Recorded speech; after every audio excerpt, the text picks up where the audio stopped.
Sir Isaac Newton वो scientist थे जिन्होंने अकेले अपने दम पर मॉडर्न साइंस का नक्शा बदल के रख दिया। न्यूटन एक mathematician, astronomer, author, historian, theologian और एक फिलोसोफर भी थे। आज वे दुनिया के सबसे महान वैज्ञानिकों में से एक माने जाते हैं। वीडियो को एंड तक देखते रहिए। आप इस महान वैज्ञानिक के बारे में 20 ऐसी बातें जानोगे जो शायद ही आपने पहले कभी सुनी होंगी। नंबर 20। हम बचपन से एक कहानी सुनते आए हैं कि एक दिन न्यूटन एक सेब के पेड़ के नीचे बैठे थे तो एक सेब टूटकर उनके सर पे आ लगा।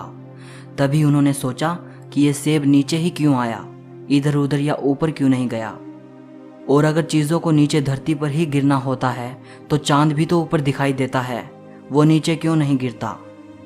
तब न्यूटन ने सोचा कि ज़रूर धरती में कोई फोर्स है जो चीज़ों को अपनी ओर आकर्षित करता है, और यहाँ से न्यूटन को ग्रेविटी का आइडिया आया। अब इस कहानी के बारे में बहुत सी राय हैं। बहुत से स्कॉलर्स कहते हैं कि ये सिर्फ बाद में बनाई गई एक कहानी है और एक फ्रेंच राइटर वोल्टेयर ने इस कहानी को पॉपुलर किया है। बहुत से स्कॉलर्स कहते हैं कि ये कहानी सच है, लेकिन सेब न्यूटन के सर पे नहीं बल्कि उनके आगे गिरा था। कहा यह भी जाता है कि वो सेब के पेड़ के नीचे नहीं बैठे थे बल्कि अपने घर की विंडो से सेब के पेड़ को देख रहे थे, और तब गिरते सेब को देखकर उन्हें ग्रेविटी का आइडिया आया। अब ऐसे भी एविडेंसेस मौजूद हैं जो इस कहानी को सच साबित करते हैं। ज़्यादातर स्कॉलर्स मानते हैं कि न्यूटन ने इस सारी घटना को अपने ही समय के एक वैज्ञानिक और लेखक विलियम स्टुकली को बताया था। विलियम स्टुकली उन सबसे पहले लेखकों में से एक हैं जिन्होंने न्यूटन की लाइफ के बारे में लिखा है। जो बुक स्टुकली ने लिखी थी उसका नाम है memoirs of sir Isaac Newton's life. इसकी मैन्युस्क्रिप्ट ब्रिटेन की रॉयल सोसाइटी के पास सुरक्षित रखी है, लेकिन रॉयल सोसाइटी की लाइब्रेरी के चीफ का कहना है कि सेब गिरने की कहानी महज एक कहानी ही लगती है जिसे न्यूटन ने बाद में आम लोगों को समझाने के लिए बनाया था। नंबर 19।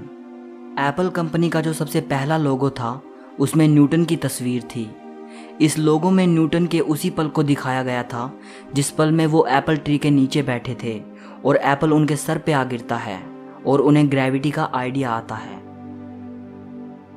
नंबर 18। 1665 में इंग्लैंड के कैम्ब्रिज शहर में प्लेग की बीमारी फैल गई थी। उस वक्त न्यूटन कैम्ब्रिज के ट्रिनिटी कॉलेज में पढ़ाई कर रहे थे। न्यूटन और उसके सभी क्लासमेट्स को प्लेग से बचने के लिए उनके घर रवाना कर दिया गया। यही टाइम न्यूटन की लाइफ का सबसे प्रोडक्टिव पीरियड साबित हुआ। यही वो टाइम था जब उन्होंने कैलकुलस का आविष्कार किया और वो चीज़ हमें दी जिसे आज न्यूटोनियन फिजिक्स कहते हैं। नंबर 17। न्यूटन ने कई सालों तक अपनी डिस्कवरीज को दुनिया से छिपाए रखा। कई सालों तक उन्होंने इस बारे में किसी को भी नहीं बताया। शायद उन्हें इस बात का डर रहा होगा कि लोग उनकी की गई खोजों को सही नहीं मानेंगे। नंबर 16। एक साइंटिस्ट होने के बावजूद भी वो बड़े धार्मिक इंसान थे। उन्होंने खुद लिखा है कि ग्रेविटी हमें ग्रहों की गति के बारे में बताती है, लेकिन ये नहीं बता सकती कि इन ग्रहों को गति में किसने सेट किया है। ईश्वर सभी चीज़ों को नियंत्रित करता है और जानता है कि क्या है और क्या किया जा सकता है। नंबर 15। आपको जानकर हैरानी होगी कि एक धार्मिक व्यक्ति होने के बावजूद और ईश्वर पर विश्वास रखने के बावजूद भी न्यूटन भूत, आत्मा और शैतान आदि पर विश्वास नहीं करते थे। नंबर 14। न्यूटन का बाइबल को लेकर बहुत जुनून था। बाइबल को बड़ी गहराई से पढ़ते थे, यहाँ तक कि साइंस से ज़्यादा उन्होंने धर्म और इतिहास के बारे में लिखा है। नंबर 13।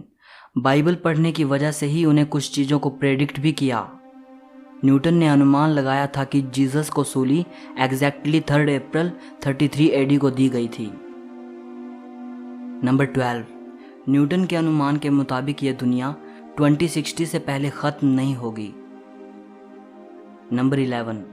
कहा जाता है कि न्यूटन ने पहले ही बता दिया था कि यहूदी इज़राइल को फिर से हासिल करेंगे, और उनकी यह भविष्यवाणी सच साबित हुई। नंबर 10। बाइबल को लेकर उनका जुनून इतना ज़्यादा था कि वो जस्ट इसलिए हिब्रू भाषा को सीखने चले गए कि उन्हें बाइबल में छिपे गूढ़ अर्थों को समझना था। आपको ये जानकर हैरानी होगी कि जिस न्यूटन को हम आज एक महान साइंटिस्ट के तौर पर जानते हैं, उसी न्यूटन ने अपनी ज़िंदगी का आधे से ज़्यादा टाइम साइंस पर काम करने की बजाय धर्म के गूढ़ अर्थों को जानने में लगा दिया। नंबर 9, जिस साल ग्रेट साइंटिस्ट गैलीलियो गैलीली की डेथ हुई थी, सेम उसी साल सर आइजैक न्यूटन का जन्म हुआ था। नंबर 8, जब न्यूटन का जन्म हुआ तब वो नॉर्मल नहीं थे। उनका आकार और वजन बहुत कम था। वे समय से पहले पैदा हुए थे। उनकी मां ने बताया था कि उनका आकार इतना कम था कि वे एक छोटे मग में समा सकते थे, इसलिए इनके जिंदा बचने की उम्मीद बहुत कम थी। नंबर 7, आइजैक न्यूटन के फादर का नाम भी आइजैक न्यूटन ही था। नंबर 6, न्यूटन के जन्म के 3 महीने पहले ही उनके फादर की डेथ हो गई थी। नंबर 5, न्यूटन ने आजीवन शादी नहीं की। नंबर 4, न्यूटन की मां चाहती थी कि वे फार्मर बने। उनका जन्म भी एक फार्मर फैमिली में हुआ था, लेकिन न्यूटन को फार्मिंग बिल्कुल पसंद नहीं थी। नंबर 3, न्यूटन ही वो साइंटिस्ट थे जिन्होंने बताया था कि पृथ्वी गोल नहीं बल्कि अंडाकार है। नंबर 2, जिस एप्पल ट्री से न्यूटन को ग्रेविटी का आइडिया आया था, उस ट्री का वंशज आज भी इंग्लैंड में मौजूद है। हालांकि जो ओरिजिनल ट्री था वो 1815 से 1820 के बीच नष्ट हो गया था। इस एप्पल ट्री का साइंस के इतिहास में बड़ा महत्व है, क्योंकि इसी ट्री से एप्पल को गिरता देखकर न्यूटन ने ग्रेविटी को खोजा था।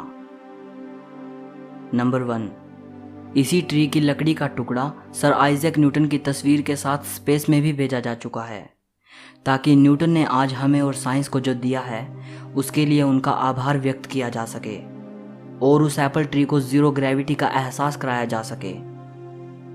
आज अगर न्यूटन जिंदा होते तो ये देखकर खुशी से मर जाते। सो इस वीडियो के लिए इतना ही। सर आइजैक न्यूटन की ये बातें अगर आपको पसंद आई हों तो वीडियो को एक लाइक ज़रूर करना।